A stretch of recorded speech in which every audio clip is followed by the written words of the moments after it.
Hey guys, what's up, what's up? Nandito pa rin tayo sa Norte and this time feature naman natin tong Cape Boyador Lighthouse.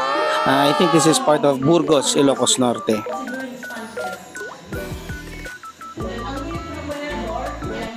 Ayan, kita nyo ba si ate? Kapag nakita nyo siya na agad yung piliin nyo.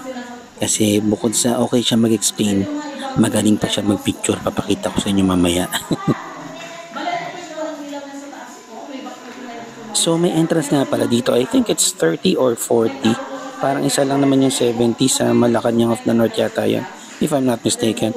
Very minimal lang yung mga sinisingin nilang entrance fees. If you will Yan, ito na yung part ng lighthouse mismo. Unfortunately, hindi na siya open to public. I guess, pinoprotektahan na nila kasi yung mga parts are really old. Like yung hagdan, it's over 100 years old na kaya mabuti na rin yung hindi siya bugbog sa mga turista, di ba?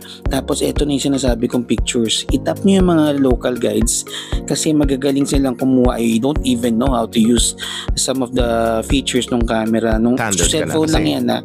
Kaya kunin nyo na sila pang FB, pang IG. Bigyan nyo na lang ng tip, di ba?